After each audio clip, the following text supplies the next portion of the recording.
अब इसमें हम लोग आज कवर करेंगे एक्सरसाइज 1.3 फुल इंट्रो और फिर उसका सॉल्यूशन देखेंगे, ठीक है। अच्छा, अगर मैं बात करूं 2 साल पहले की, लॉकडाउन से पहले की, तो 1.3 में बहुत कुछ पढ़ने को था। इन्होंने काफ़ी कुछ सिलेबस रिड्यूस कर दिया है, तो जो नई पढ़ाई हो रही है वो लेटेस्ट सिलेबस है, उसके अकॉर्डिंग चलेगा, ठीक है। नॉलेज के लिए आपको बाद में मैं वो सारी बातें बता दूंगा, वीडियो में भी कुछ हल्का फुल्का बता दूंगा, लेकिन मैं ये क्लियर कर दूंगा कि वो नंबर के लिए नहीं है, नॉलेज के लिए पढ़ लेना, ठीक। सबसे पहले इसमें बात आ रही सबसेट्स। सर सबसेट्स क्या होते हैं? सबसेट्स जैसे नाम से ही पता लग रहा है कि सेट का ही एक पार्ट होगा कोई। सेट्स क्या होता है? Collection of element. उन्हीं कलेक्शन ऑफ एलिमेंट से निकल के छोटा सा सेट आ जाएगा, उसको हम बोलते हैं सबसेट, ठीक है। अच्छा, इसका जो सिंबल होता है इसको लेके बड़ा कॉन्फ्लिक्ट है कि NCERT कहती है कि इस तरीके से इसका साइन होता है। अदर ऑथर्स या अदर बुक्स में आपको यूपी बोर्ड में ये साइन मिल जाएगा, KC सिन्हा में ये साइन मिल जाएगा, बट हम फॉलो करते हैं NCERT को, तो हम सबसेट का साइन यही लगाएंगे। क्लियर है? ये क्या कहता है कि कहता है कि अगर कोई, बहुत ही सिंपल लैंग्वेज में समझो, कोई हमारे पास एक सेट है, इसके अंदर एलिमेंट्स है 1 2 3, और एक सेट B है, B के अंदर एलिमेंट्स हैं। अगर A सेट के सारे एलिमेंट B में हैं, all the elements of set A in set B, yes और नो? A सेट के सारे एलिमेंट B में है ना, तो हम बोलेंगे A is the subset of B। A is the subset of B। तो जैसे मैंने कहा A is the subset of B, तो यहाँ पर 1 2 3 बातें आप जान लो ज़रा, कि A के सारे एलिमेंट B में हैं, B के सारे एलिमेंट A में नहीं है। पक्की बात है ना? तो ये पक्की बात है कि A के सारे एलिमेंट B में हैं और B के सारे एलिमेंट A में नहीं, तो B सेट बड़ा है, तो मतलब A और B बराबर नहीं है। जैसे देख के पता लग रहा है ना, A और B बराबर है, नहीं है। तो ऐसे में हम क्या बोलेंगे कि A is a proper subset of set B। Subset तो है ही, सुनो, सबसेट तो है, लेकिन अगर A और B बराबर नहीं, मतलब B में एलिमेंट ज़्यादा हैं, तो A को बोलते हैं A is a proper subset of B, और B को बोलेंगे B is a super set, B is a super set of set A। मतलब सही बात है ना, B में एलिमेंट ज़्यादा हैं तो B सुपर है, तो B या सुपर सेट को ऐसे लिखते हैं, B is a super set of A। Clear है? ये तभी होगा जब A और B बराबर नहीं है। अब एक बात सुनो यार ज़रा, जैसे अगर कहीं पर ये लिखा है A के अंदर एलिमेंट्स है 1 2 और B के अंदर भी एलिमेंट्स है 1 2, तो क्या A is a subset of B है? हाँ जी बिल्कुल है। अभी भी A के सारे एलिमेंट B में है, तो फिर ये भी तो है कि B is a subset of A, B के भी सारे एलिमेंट किसमें? A में है। तो जान लो, अगर A के सारे एलिमेंट B में हैं और B के सारे एलिमेंट A में है, तो क्या हम कह सकते हैं A बराबर B? जब A बराबर B है तब मत कहना कि A is a proper subset and B is a super सब, तब तो इक्वल ही हो गए। और जब A बराबर B नहीं है तो पक्की बात है B बड़ा है, और B बड़ा है तो B को बोलते हैं B is a super set of set A and A is a proper subset of set. अब ये कन्फ्यूज मत होना सर हम सबसेट बोलें या प्रॉपर सबसेट, आप दोनों बोलो, ठीक है, कोई दिक्कत है? अच्छा, अब मैथमेटिकली एक चीज़ समझो, ये तो मैंने आपको मतलब थोड़ा सा देसी तरीके से बताया।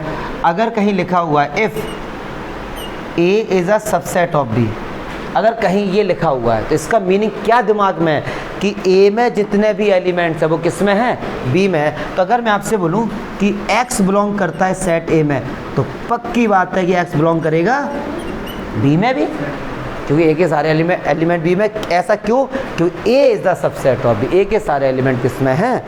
B में है, तो ये क्या होता है? Super set. पक्की बात है। अच्छा, A के सारे एलिमेंट B में हैं, तो इसको यूलर, एक बहुत बड़े मैथमेटिशियन थे, उन्होंने इसको ऐसे रिप्रेजेंट किया। डायग्राम क्या था? Euler diagram. A is the subset of B है, तो उन्होंने ऐसे बोला ये A है और ये B है। This is the Euler diagram. Euler diagram this is a Euler diagram. A के सारे एलिमेंट बी में, तो देखो ना बी सुपर सेट है, बी बड़ा है तो ए के सारे ए में भी और बी के अंदर भी आ रहा है, तो ए इज अ सबसेट। और इस तरीके से भी उन्होंने रिप्रेजेंट करने की कोशिश की थी। क्या बात समझ आई? तो सबसेट मुझे नहीं लगता कि बहुत बड़ा रॉकेट साइंस है, यही सब चीज़ें हैं। ये आप समझिए कि A is the subset of B है, तो एक्स के सारे एलिमेंट, एक्स अगर ए में है तो एक्स बी में भी होगा। क्लियर है? अच्छा, फिर इसके बाद आते हैं 3 टॉपिक हैं केवल में, सबसेट है, इंटरवल्स हैं और यूनिवर्सल सेट है। वैसे तो और भी टॉपिक थे, तो अब मैं आपको बताने जा रहा हूँ कि इंटरवल्स क्या है इसमें, और ये आपके 12th में भी खूब अच्छे से यूज़ है। तो अब समझते हैं intervals.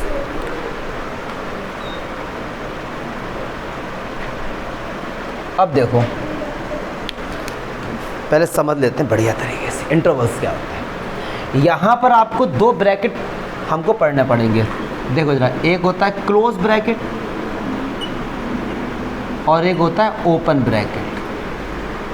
Close bracket and open bracket. Close bracket का जो साइन होता है वो इस तरीके से होता है, ठीक है, जिसको हम लोग बिग ब्रैकेट कहते हैं, कंप्यूटर की लैंग्वेज में पैरेंथेसिस कहते हैं इसको। और जो हमारे पास ओपन ब्रैकेट होता है इसको हम इस तरीके से बोल देते हैं, या फिर इस तरीके से।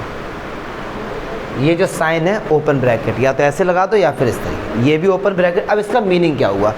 अगर कहीं लिखा हुआ है 3,7 क्लोज ब्रैकेट, इसका मीनिंग क्या है? Close bracket. अगर कहीं लिखा हुआ है 3,7, 3 पे ओपन है और 7 पे क्लोज है। अगर कहीं लिखा हुआ है दोनों पे ओपन, अगर लिखा हुआ है ये, बस ये 4 कंडीशन ही तो होंगी।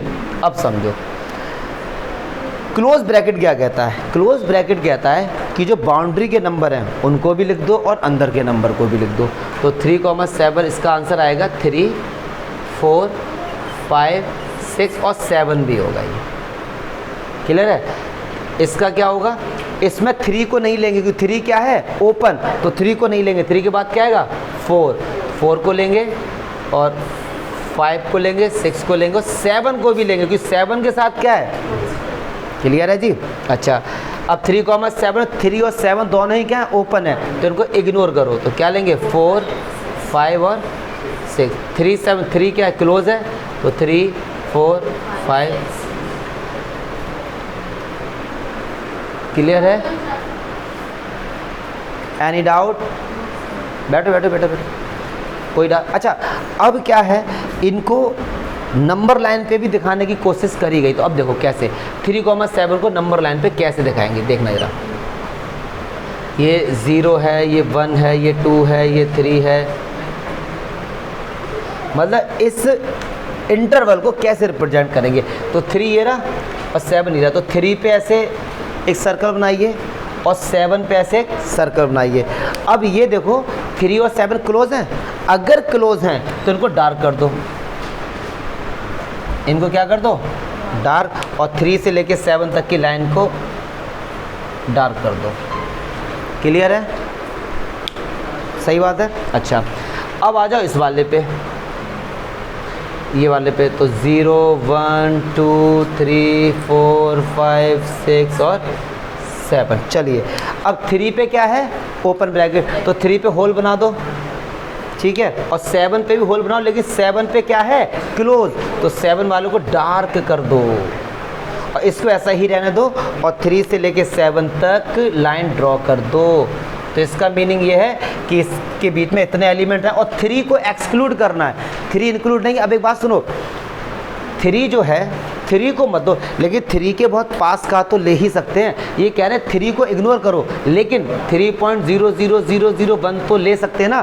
तो इसलिए 3 के बहुत पास तक है, लेकिन 3 पर नहीं है, 3 नहीं लेंगे। 3 के बहुत पास तक हम लोग ले सकते हैं। तो जहाँ ओपन ब्रैकेट आएगा तो वहाँ पे ऐसे आप छोड़ देंगे होल करके। क्लियर है? ऐसे इसका बना लेंगे, इसमें दोनों में छोड़ देना, यहाँ पे भी और यहाँ पर भी।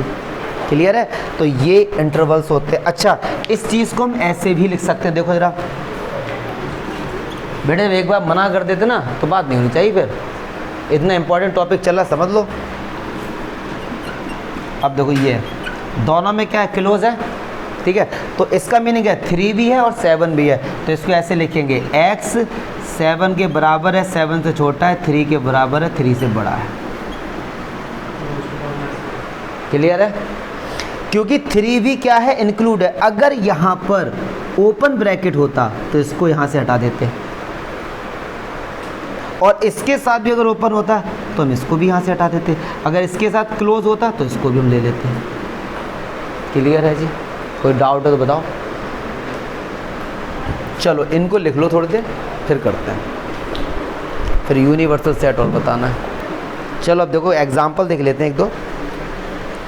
अब इसमें ये कह रहा है कि कुछ सेट्स हैं, एक सेट 5 भी अपने आप में एक एम्प्टी सेट है, एक सेट ए है, इसके अंदर ये एलिमेंट्स, बी सेट है, सी है।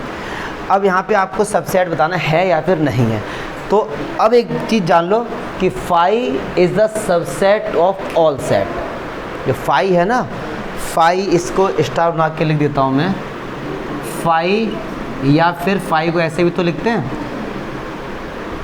5 is the subset of all set. अब इसका रीजन समझो, 5 के अंदर एक भी एलिमेंट नहीं है। जब इसके अंदर एक भी, मैंने कहा कि इस सेट में एक भी एलिमेंट नहीं है, इसमें तो है ना, तो इसमें तो एलिमेंट्स कम है, यस और नो। अब 5 के अंदर एक भी एलिमेंट नहीं, तो ये हर किसी का सबसेट होगा, ठीक है। चलो तो 5 is the subset of B, हाँ जी बिल्कुल होगा। A is the subset of B, A के अंदर 1 3 है, बी में क्या 3 है, नहीं। अब ये मत कहना कि सर ए के अंदर 2 एलिमेंट है, बी के अंदर 3 एलिमेंट, बी बड़ा है, ऐसा नहीं है, एलिमेंट्स होने चाहिए। तो B, A is not a subset of B. A is the subset of B, A के सारे एलिमेंट सी में, yes, A is the subset of. अब कह रहे हैं B is the subset of C, B 159, yes बिल्कुल है, ठीक है। अच्छा एग्जाम्पल 10 है, वो मैंने लिखा नहीं, उसमें ये कह रहे हैं एक सेट है, इसके अंदर ए ई आई ओ यू है, और बी एक सेट है, इसमें 4 ही थे बस, मान लो ए ई आई ओ। तो क्या A is the subset of B?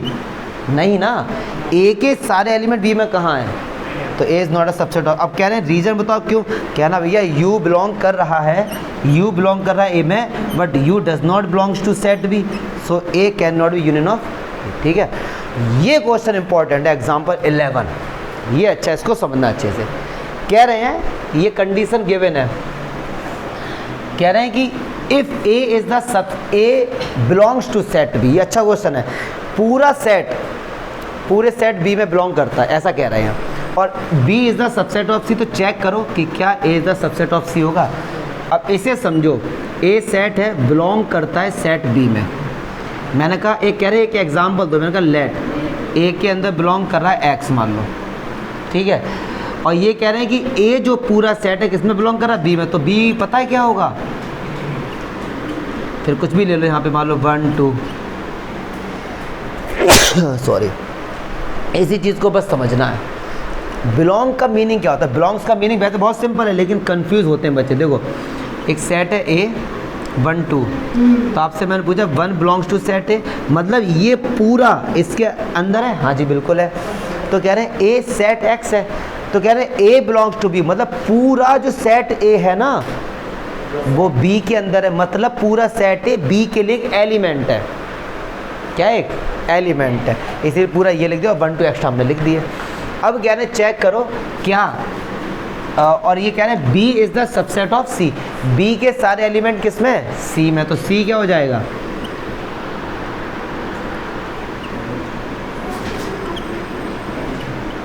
B के सारे एलिमेंट क्या है, सी में। तब कह रहे हैं चेक करो A is the subset of C. अब समझना ध्यान से, क्या ए के सारे बहुत इंपॉर्टेंट क्वेश्चन है, ए के सारे एलिमेंट, ए में एक ही तो एलिमेंट एक्स, क्या एक्स एलिमेंट यहाँ कहीं है, एलिमेंट, फंस गए ना तुम लोग। एक A is the subset of B का मीनिंग क्या हुआ, ए के एलिमेंट्स सेट सी में है, ए में एलिमेंट क्या, केवल एक्स, क्या केवल एक्स कहीं पर है, यहाँ तो कर्ली ब्रेसेस के साथ है, यही तो बच्चे फंस जाते हैं।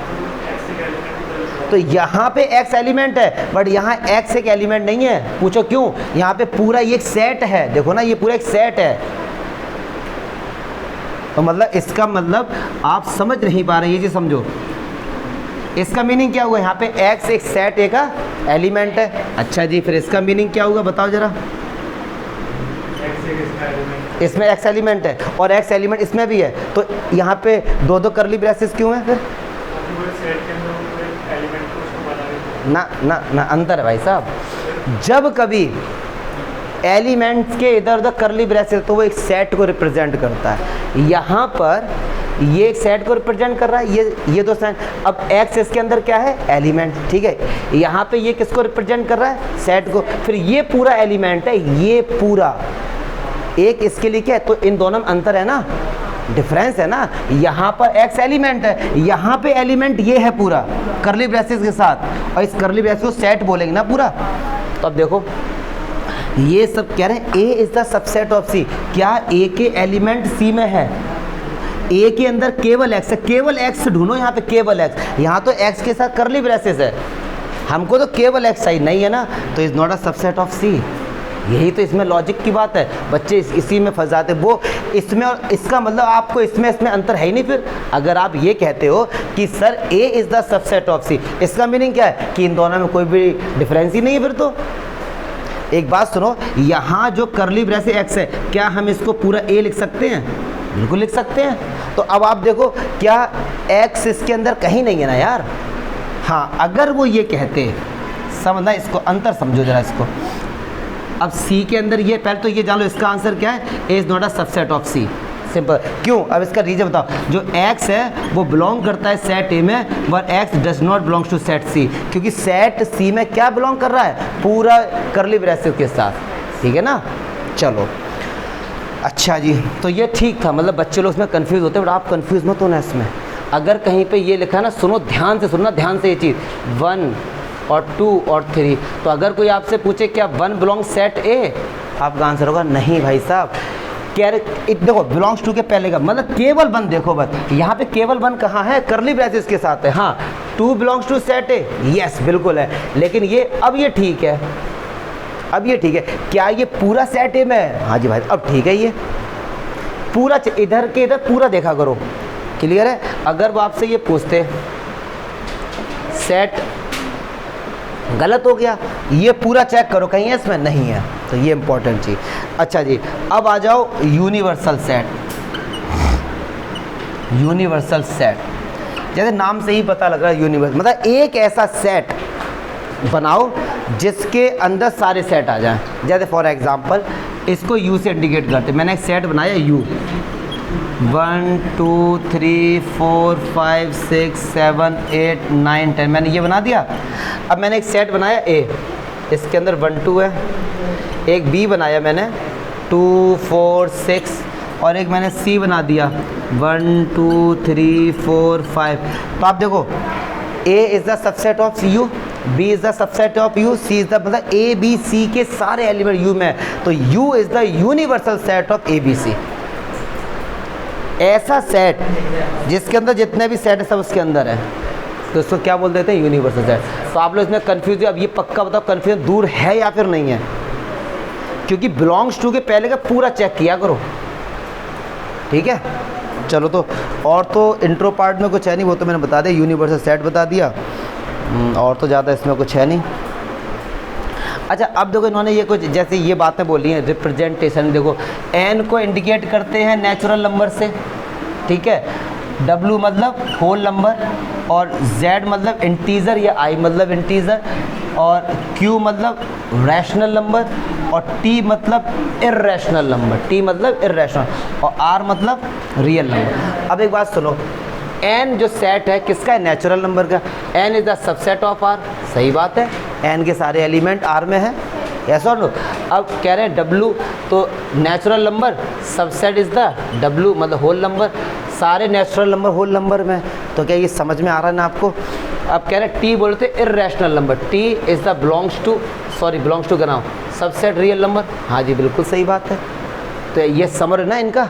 अब आपसे बोला गया integer Z is belongs subset of Q, बिल्कुल सही बात है, ये तो क्लियर है।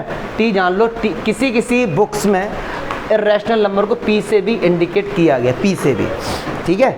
तो और तो कोई ज़्यादा इसमें रॉकेट साइंस ज़्यादा नहीं है, तो बस ये जान लो किसी सेट के एलिमेंट सारे अगर उसमें हैं तो वो उसका सबसेट है, क्लियर है। अब देखो आपसे बोला गया ए इज़ द सेट, कह रहे ऑल डिवाइज़र ऑफ 56, मतलब 56 के जितने डिवाइज़र हैं वो किस में, ए में है। अब बी में कह रहे हैं ऑल इवन डिवाइज़र ऑफ 56, तो B is the subset of A. समझो यहाँ पे ए में कौन कौन से डिवाइज़र आएंगे, जो 56 को डिवाइड करते हैं, 1 करता है, 2 करता है, और कौन करता है, 4 करता है, ये सब आ जाएंगे, ठीक है। और बी में क्या आएंगे, इवन आएंगे, मतलब 2 आएंगे, 4 आएंगे, तो ये सब इसके अंदर हैं, तो B is the subset of A. बस ये आपको चेक करना पड़ेगा, क्लियर है। तो ये इंट्रो पार्ट था एक्सरसाइज 1.3 का।